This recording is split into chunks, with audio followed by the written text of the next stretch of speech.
Hi, welcome to the Divorce Allies podcast. I'm Melissa Gragg, our financial mediator and negotiation expert. And I'm with Cristin Terri today, who's our child support, child custody, parenting plan, everything children specialist. And today we're actually going to talk about some issues with child support when we're talking about settlement negotiations. And I think from one standpoint, people don't really think that this is a negotiation. They kind of think that everything is dictated by the court and there's rules around it. But when we get into mediation or we're talking about settlement offers, we're really starting to have a discussion around child support or alimony or maintenance. And so I think as we started off, I think, Cristin, you're kind of the expert in this space. So give us an idea of how these discussions start, how do you get into it? Because this, from a monetary standpoint, is like the hardest discussion for people to have, because you're really saying, well, I want this amount from you, and it doesn't always feel like a good conversation. So welcome, Cristin. How you doing today? I'm good, thanks. And you? I want Good. to touch quickly on what you said, because everyone is always going to feel like they're losing. Both parties are going to feel like they're losing. So this is why it's such a difficult conversation. And I've got so much to say, but the basics, firstly, is understanding child support and alimony, and that they're different, right? I mean, a lot of the time people tend to muddle the two up. And so the difference, I think, from a financial perspective is very simple. And from our perspective is child support is for the child, for the children. And alimony is going to be for the spouse. But I think, Melissa, do you guys use maintenance as well interchangeably with alimony? Or is that also interchangeable with child support? Yeah, interestingly enough, every state has a different term that they use. And so some states will use maintenance, which of course nobody understands. And then other states will use alimony. And I think, just as you said, people just kind of start to look at a total number. So in the US, it's no longer taxable. Like, alimony used to be taxable in some capacity, and child support wasn't. But in really looking at them, they all have different kind of parameters of how to figure it out. But for the most part, I think people in general, couples, will just be like, what's my total payment? Not understanding that child support ends and sometimes maintenance doesn't, or alimony. And so there are so many things places that we can go to have this discussion. But Yeah. initially, you have to realize that becoming very clear about what you are talking about, if you're talking with your spouse or your mediator, and really kind of understanding their perspective. Like, hey, mediator, are you looking at these two as different, two different situations? Because in mediation, you're negotiating, right? And so it might not matter as much how these look. It's just like, I need to know that main number that I'm going to get, and I need to know that main number that I'm going to pay. What's the total? When the fact of the matter is they're calculated very differently. And for this discussion, we're kind of primarily talking about child support, but we'll layer in alimony and how it's included. But I think setting the tone for that discussion, knowing that every single different person could have a different perspective about this issue. And then if you're in a different country, if you're in a different state, like the US literally has different rules for every single state regarding this. So you can't talk to your friend who's Yeah. over in Missouri and then your other friends in Illinois. They're going to have completely different perspectives. So I think that's a good point that you're making. Like, set the tone of, like, what are we talking about in this situation? Yeah, because it can, alimony, child support is, most people can agree, if you've got a kid, you've created a kid, that parental responsibility for child support, most people agree to that.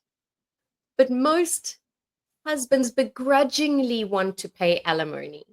So if you're bundling it together, you might get a worse deal for your kids, it needs to be kept completely separate. So I'm sure you can agree, like from the financial side, that is also important why to keep it. But from an emotional perspective, a negotiation perspective, a mediation perspective, you also need to keep them separately, because you might get everything you need for child support, which is what you want, and get less for alimony if it is, but if you're bundling it together, you might get less for the kids. I think you need to keep it separate completely, because that alimony thing comes begrudgingly, because that's paying you money, spending money as they see it. As most exes see it, it's, I'm not sending you your spending money to get your hair done and your nails done.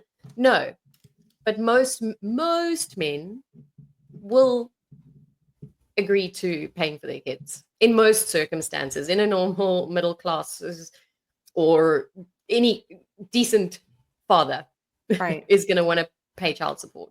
And they typically will say, well, I want to pay something that is reasonable. Like everybody wants to know, okay, well, what is the court going to give me, or what is reasonable? And one of the things that you have to understand in calculating child support, a lot of times how there's manipulation is that, in the US, child support could be based on the number of nights with a parent. And so what happens is, if, at the beginning, you're like, okay, well, you're traveling and I'm going to be with the kids, 200 nights out of the year, and you're with the kids 165 nights. We have a difference there. That's going to factor into the child support calculation. So then you have people coming in and saying, oh, well, wait, maybe I want to split it 50-50. And so they're actually trying to change the custody arrangements so that they pay, or it manipulates the calculation. So, that's one of the pieces. The other is that a lot of times child support is calculated on all the income to the parties, which means your wages, your W-2 income, you have some investments, and that has interest coming off of it. You receive some money in the divorce and you could make interest.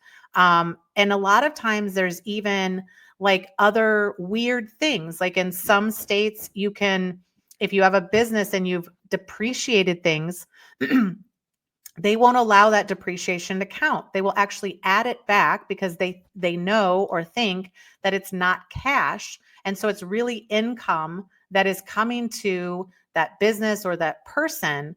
And so there's a calculation of really all of the income to everybody whatsoever, whereas alimony might just be certain income. It just might be certain things. And so even in that context, how it's calculated is we're throwing everything in there, and that becomes a little difficult when people are not disclosing all the information, and then if they want to come back and say, well, oh, wait, you mean I pay more if you keep the kid? Well, yes, like I have more meals that I have to pay for them. I have more, I'm always buying the kids clothes or their jackets or their winter stuff or their school stuff, so it's really having a bigger picture, maybe not going in at the beginning and saying, okay, I need $2,000 a month to pay for the kid. It's like, okay, what is reasonable? Like, is everybody aware of the expenses? And that could be a starting point of like,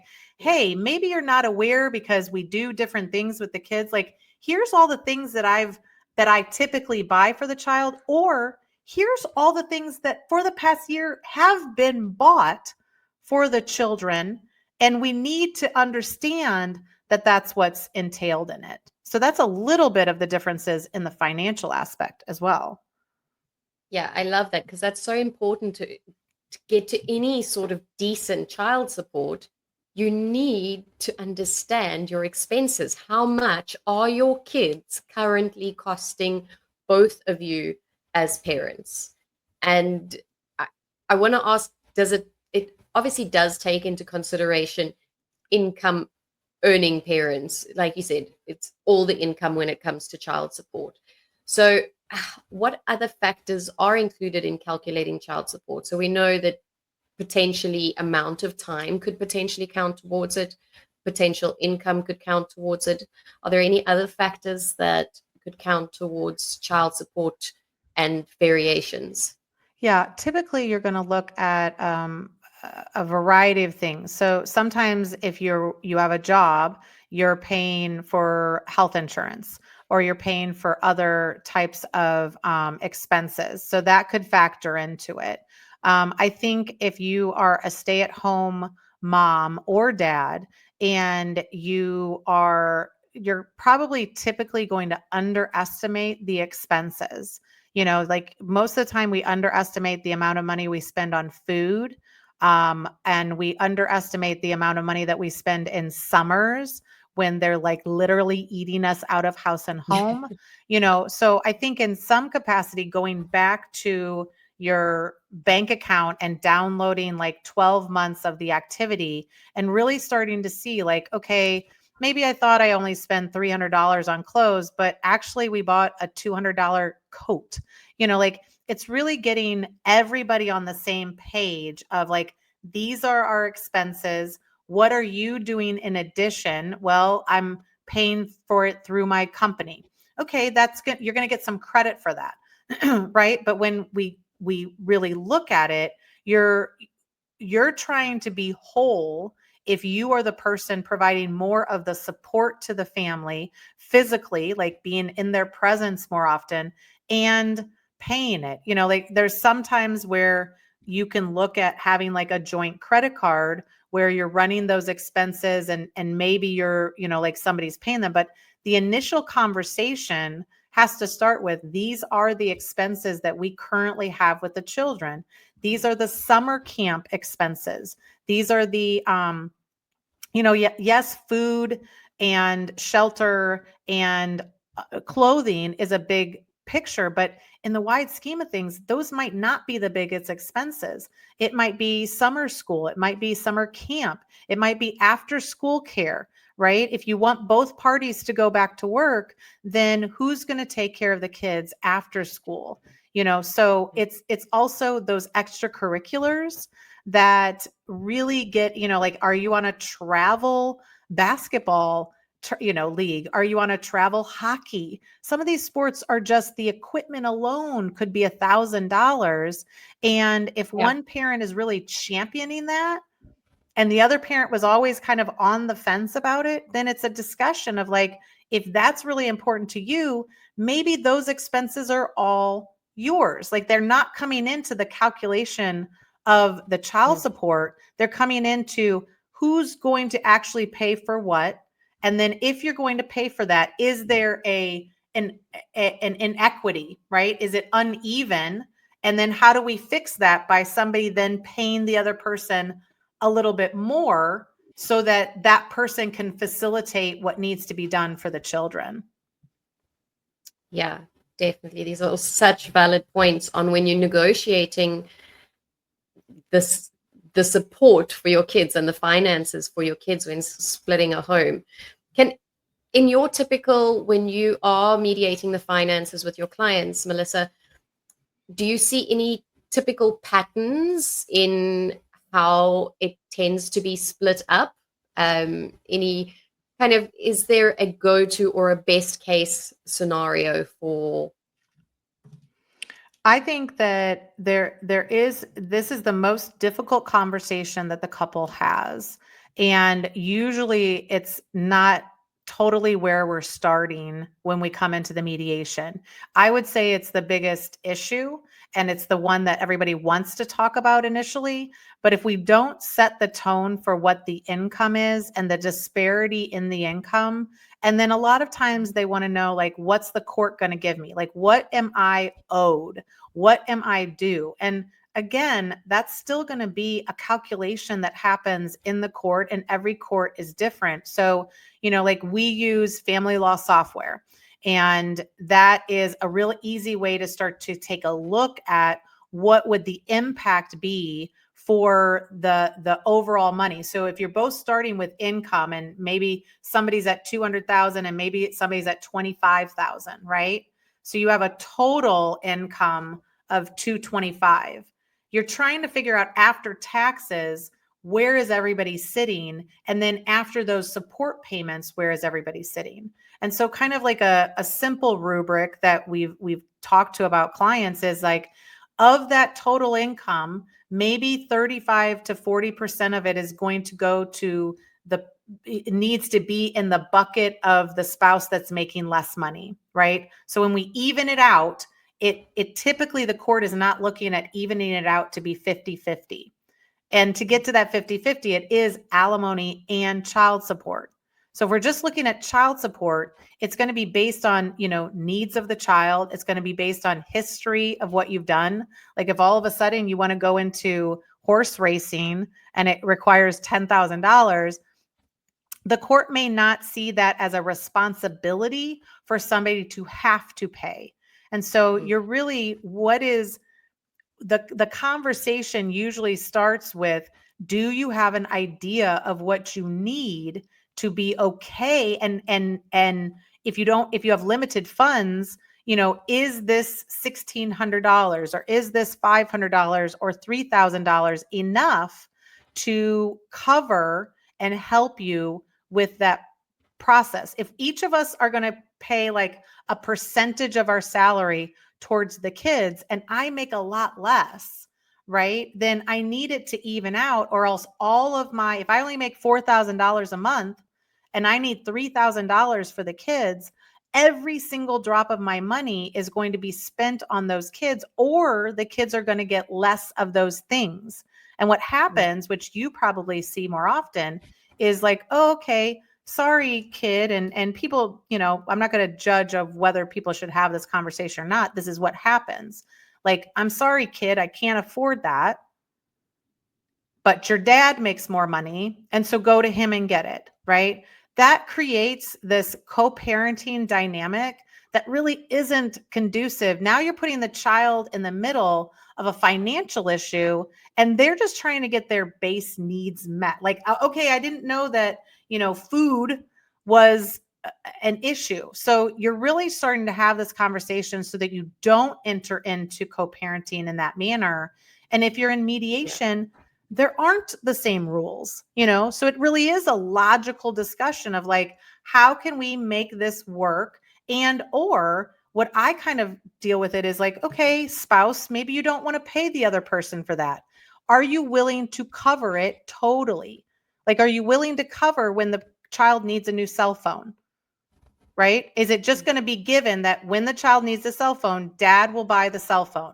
When the child needs new ballet slippers, mom's going to buy the ballet slippers because mom is championing that extracurricular, right? And so you're starting to get people's maybe initially like, where do you think are important spending for the child? And if you don't agree to it, are you willing to take on that expense yourself? Because a lot of times, like if you were in the position and like, yes, I want my child to be in hockey, but it's so dang expensive, I would say to the spouse and say, I know that we've agreed to all of this, but I'm not going to be able to afford it. I don't even know if I can travel with the child, but if I do, I will pay for my way to go travel. But can you cover into the future, right? That we are agreeing that you're going to cover all those expenses. What happens to me is I sit back and I'm like, oh, now I know that my child can do what they want. We're not going to have these discussions about putting the kid, well, I guess you're not going to go to hockey, little Johnny, because dad didn't pay it. Like, that's going to be a really icky situation to get into the future. So those are some of the things that I'm sure you deal with of, the extras, if you will. Yeah, and I've seen such parenting plans, I'm sure you have, that don't cover all these details. Like at these expenses as well, if someone covers something, how is it going to be reimbursed? These things should be in parenting plans. How is it going to be reimbursed? When is it going to be reimbursed? Within 7 days via bank transfer? Or, how are you keeping track of the kids' expenses? I mean, there's so many co-parenting apps, Our Family Wizard, Two Houses, but there's tools out there to help parents. Also, once you've figured out all the child support and you've drawn up your parenting plan, make sure that your parenting plan stipulates how you're going to keep track of things, because the idea of getting divorced is to minimize the conflict, right? So you don't want to add more conflict later on by not agreeing or not getting paid money back, or you're oversharing, paying your side for the extramurals because it's cost this much more to get there, and fuel is more expensive. And there's so many loopholes and parenting plans that I've been seeing. I draw parenting plans for my clients that they can take to their lawyers and to their legal teams, because the ones that they're getting sent to them are so vague, and you're just opening up for constantly having to go back and reevaluate, get the court involved again. So it's so important in the beginning, understand your finances and your kids' child support, and who's paying for what, how are they paying for it, when are they paying for it, and keep track of your expenses by using a co-parenting app or a financial tracker or whatever you want to use. That's kind of one of my tips on the whole child support. I don't know if you have any tips, Melissa, or anything to add to what I said there. Well, I think that, one of the biggest issues is that if the one parent is not making as much money and you have a huge discrepancy in income, then when those payments are due, we're not getting reimbursed. And so I'm really looking at different ways to deal with that issue so that you're not at Johnny's hockey meet and the coach is like, hey, could you pay that amount? We haven't been able to get a hold of your, the dad or whatever. And now you're in a bind because you want to pay it, but it's $500 and you don't have it and you don't know when it's going to get repaid. So some of the discussions that we have is like, what if there was a credit card, right? Held in the name of the parent who's paying child support, has a limit of $1,000, $1,500. And it's already discussed that if there's hockey, if there's coats, if there's a cell phone, mom could go get the cell phone for the child, right? And facilitate that action, because a lot of times the mom is doing the actual legwork for it, or go find the coat at a discount, like, oh, wow, I found a discount coat for $50, but I'm not tasked with paying for that. And I don't want to pay for it and then now struggle with having to do all of this work. So a lot of times, if you can agree to some things, I would go and use that credit card to charge the coat. It's very transparent. And then the other person is paying it. So you have the payment is actually in limbo, as opposed to you as individuals in limbo. Now, that's not always a comfortable situation. Like, people don't necessarily like that, but I'm like, create the rules that surround it that protect you. You don't have a $20,000 limit on that credit card. You have $1,000 limit, right? Whatever that monthly thing. And it is specifically, and you could have communication like, hey, Johnny's, hockey is due. I'm going to go ahead and put it on the credit card. And that's just the simple communication. There's no writing money back and forth, because again, although those plans seem very beneficial, they are typically not beneficial for the person that has the lower amount of money. So they're constantly waiting and on pins and needles, and then it gets them aggravated at the process. And so I think simple things like that, to have that discussion, or no, we're not going to do that going forward. No, we're not going to buy those things going forward. And so it's really figuring out how you guys communicate best, or if there is very difficult communications, I think sometimes then you would not go and pay for that thing. You would have to defer to waiting for that individual to pay for it if it's going to put you in a financial bind. And so like, that's where I think a lot of people, but the parenting plan, if you look up pro se divorce parenting plans, and then your state, like Missouri, Illinois, California, whatever it is, and it's a long tail, just Google that. It's going to give you what your state requires to fill out for a parenting plan. And it's literally going to be the worst parenting plan you've ever seen, right? And so in all aspects, if your children are special needs, if you have a difficult, toxic relationship, the more you put into the parenting plan, the better. Because you're protecting yourself. you're putting those bumpers, right? You know, when you do bowling and you put the bumpers up, you're preventing yourself from going off the deep end and creating this rubric of like, it doesn't have to be as specific as everybody always wants, but it really has to say like, this is the rules that we're playing within. You know, can we have a credit card that's $1,000 that or $2,000? Like, does that feel good to you? You know, I'm not going to, and for the most part, you know, just in general, the person who doesn't have the money is not going to go crazy on that credit card. It's just going to be really to make them understand. Like for example, I had to go buy shoes for two of my kids. $125 for one pair of shoes for each of them. One has ginormous feet, and then one needed them specifically for basketball. And I will tell you, I do not have personally $125 shoes, right? So if you talk to somebody who wasn't a parent, they'd be like, oh, you don't need to buy 120. Trust me, I would love to not do that. I don't want to have this discussion with my spouse or my ex-spouse that you could have found some $50 shoes. Well, go try to find size 13, $50 shoes. It doesn't exist. Instead, I would have just said, hey, I need to get one pair of shoes for each kid. It's going to be $250. We've agreed in the agreement. And so I'm going to charge this credit card. Now, realistically, it should get to a point where it's so easy that those are the norm. Like, yes, now I see, oh, we need shoes like every other month.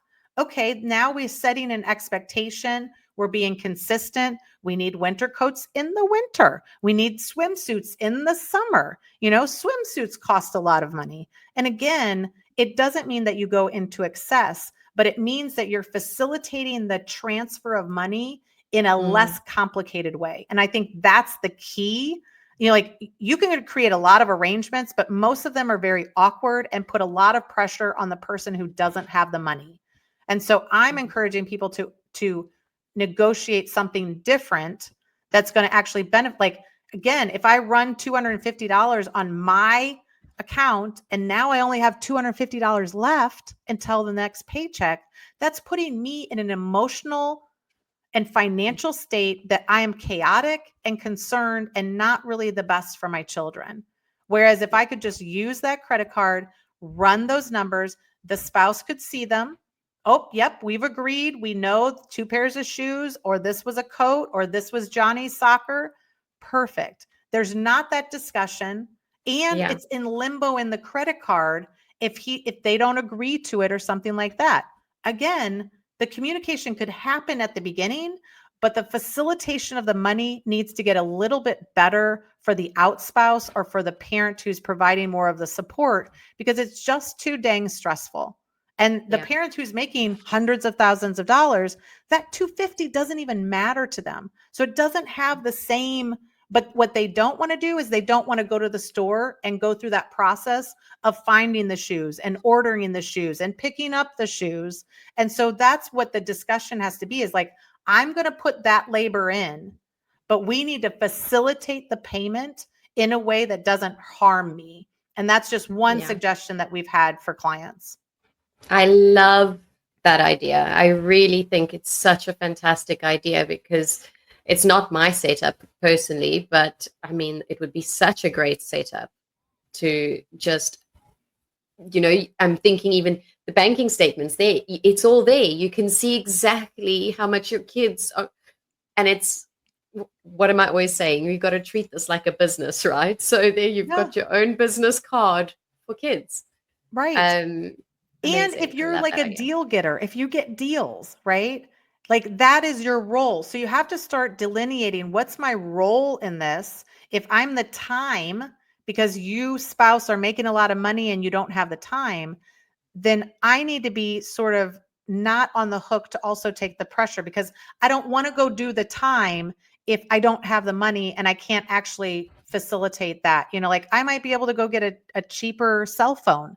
I might be able to get a plan for the cell phone, or even a car, gas for the car, right? Like, why wouldn't the child then at the age 16 utilize the same credit card for their gas?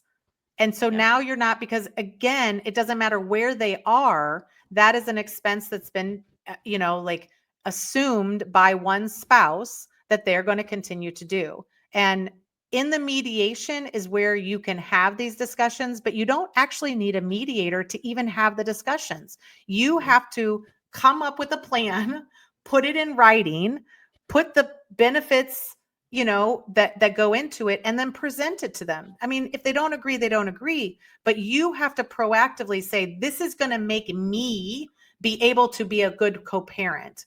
So if we can figure out a way to facilitate that, is it a joint credit card? It could be.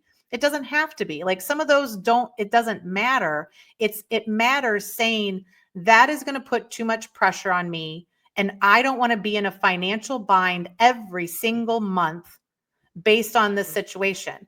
Because maybe sometimes you're paying less in child support because that person is going to cover all those things, and it's going to be covered under the credit card, right? Or what if you got $2,500 of child support and that $2,500 limit was on the credit card? You would run everything. Like, I'm going to go to the grocery store, I'm going to buy my kids food and put it in this and charge it, and then I'm going to buy my food. Is that a pain in the butt for you? Maybe, but is it easier because I don't need to go back and ask for that money? Yes.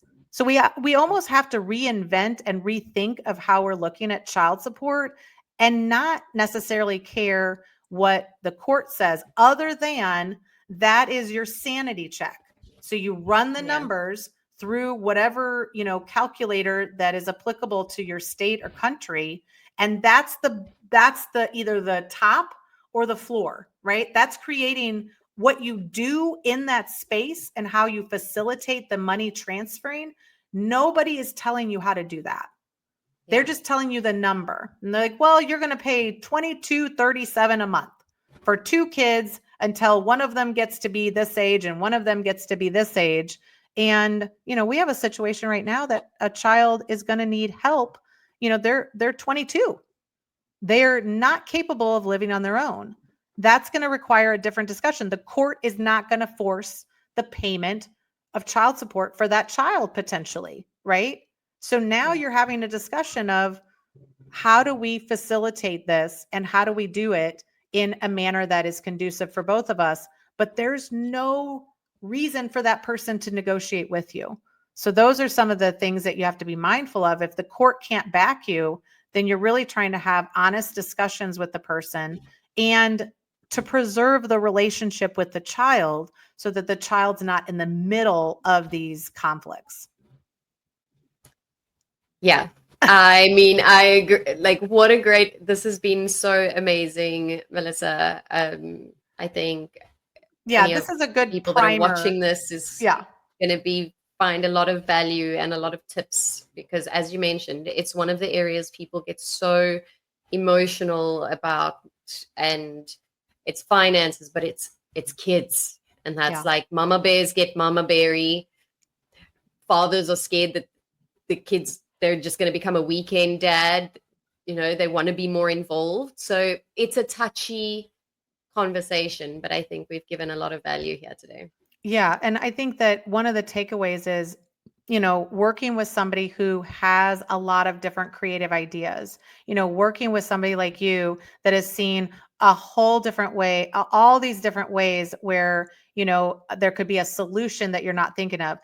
Creativity is key in the child custody arrangements. And that's the benefit of working with somebody, because that idea is in a financial basis, but now that's an idea that you can offer up. And as you collect all those ideas and you work with somebody, you need it to be as robust. This is a contract that you are agreeing to going into the future. And so if it needs to be covered in the contract, then you need to talk about it. And as you put it in the contract, that will create the negotiation. So you're using that framework to have these difficult discussions, right? Yeah. You're putting that in as like, here's my suggestion. Let's talk about it. That is an easier way to have a conflict discussion without having the conflict, because I've just put it as a suggestion. These are all the things that I want to cover. Yeah. Usually the spouse that's not as involved with the kids would be fine with a very simple agreement. That's not going to protect you. You have to protect your own best interest. And if you have questions, obviously this is the Divorce Allies podcast, and we have an entire group that we work through every week with all of these issues. And Cristin comes up with great ideas and has very unique situations because, again, no kid is alike. No family is alike, so take it on yourself to have control over the situation, to come up with an agreement that you can live with for years to come. And that's in very few places are we developing agreements that are going to cover 10, 15, 20 years into the future. And so you really do need to think it through and spend some time in that space if that's an important issue, right? If it's not, and you guys can co-parent easily and it's all flowing, you may not, but you leave it up to interpretation. And I will tell you, the only time that you have everybody vested in negotiating this is at that time. Afterwards, you didn't talk to me about it. You didn't cover it. And it's kind of lost. So you can find us both at the Divorce Allies, and then obviously reach out to Cristin if you have more conversation or needs for parenting plans. So thanks, Cristin. This was fun. Thanks, Melissa. This was great. All right. Talk to you soon. Bye.